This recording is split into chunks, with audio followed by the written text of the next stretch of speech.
Hello everybody, welcome to my channel. In this video, we are going to take a look at this Bulova. It's a Bulova Accutron 2 Surveyor with the reference number 96B212. I have owned this piece for a very long while now, but I did not find the time to do a proper review of this piece, so I guess it's about time that I do some justice to it. For those of you who are unaware, Bulova used to be an American company. Before the rise of the Quartz watches, Bulova has been making electric-powered watches using a pair of tuning forks in the movement. That is why Bulova's logo is a tuning fork. I'll put a link in the description below for more information about the tuning fork in watches. Today, Bulova is owned by Citizen watch company from Japan, but they still produce some outstanding ultra-precise quartz movements.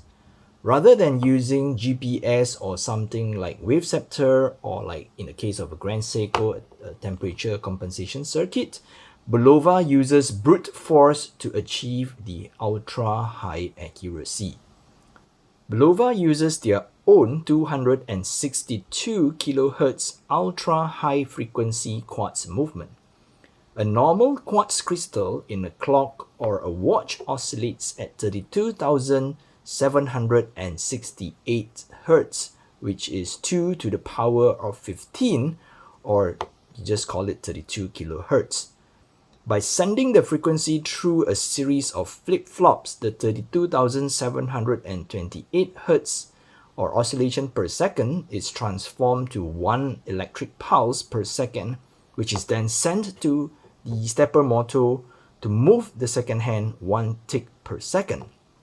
I will not be doing a lot of explanation on how the logic works, but I will put a link in the video card here to a video that explains it, I think, quite well in layman's term. In Bulova UHF quartz watch, instead of using a 2-prong quartz crystal, a 3-prong quartz crystal is used, and the crystal oscillates at 262,144 Hz, or we just call it 262 kHz, which is 8 times the frequency of a normal quartz. If you looked at the video about how quartz watches works, you would be able to understand that the higher the frequency, the more the flip-flop signal needs to go through. It is something like if you take a bigger sampling size, the effect of errors or anomalies would be minimized. By having a higher frequency, Bulova UHF is able to get an accuracy of plus minus 10 seconds per year. Yes, that is comparable to a quartz in the Grand Seiko.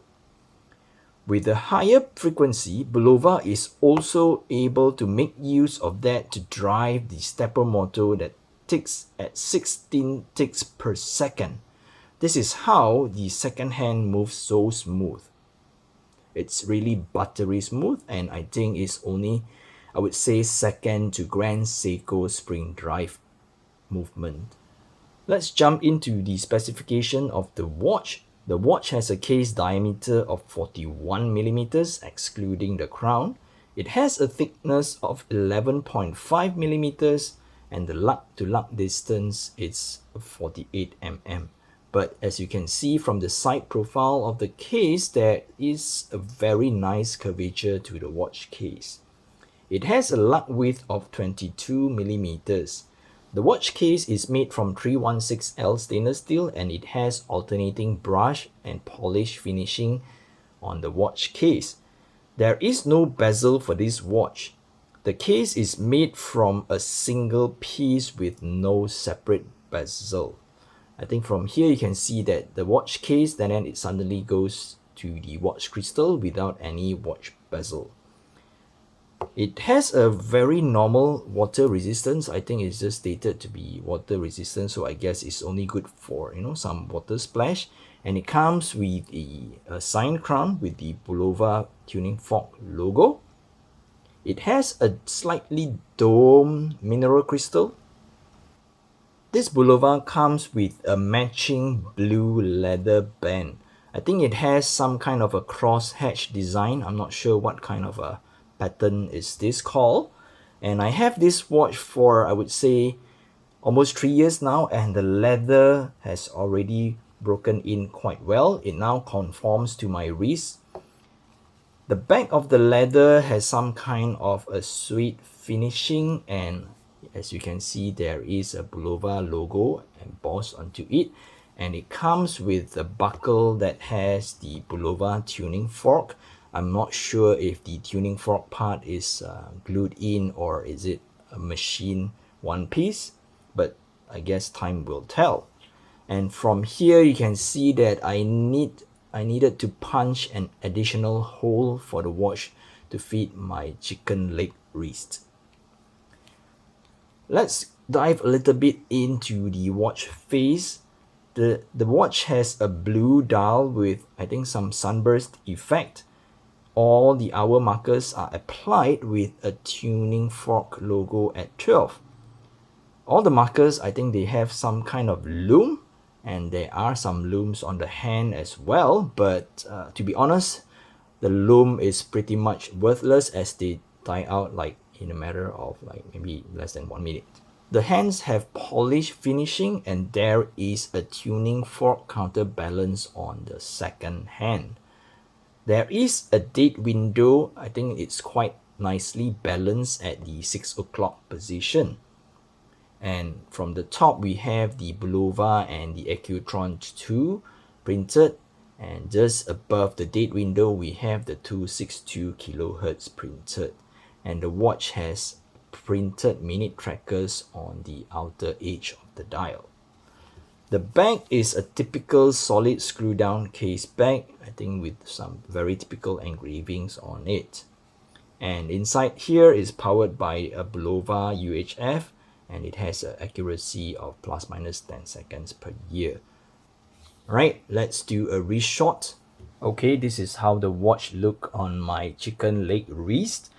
I think the watch, some would call it oversized, but I feel that it's still okay for wrist size of, like for my case, it's 6-inch wrist. I think it's still quite okay. I think partly due to the curvature of the watch case itself. It does help the watch sit quite nice on the wrist, and even at 48 millimeters lug to lug distance, there is not an obvious long of overhang from the watch case. Alright, time to wrap the video up.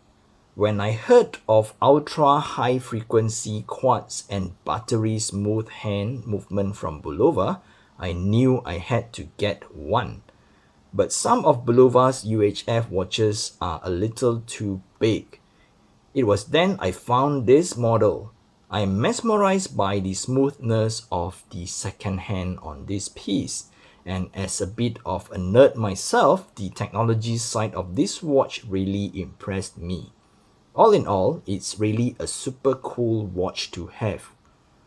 Alright, that's it for this video. If you're new to my channel, please don't forget to subscribe to my channel. It does help me a lot. And you can also follow me on my Instagram at gfw_watch for more watch pictures. Till then, I'll see you guys in the next video. Bye bye.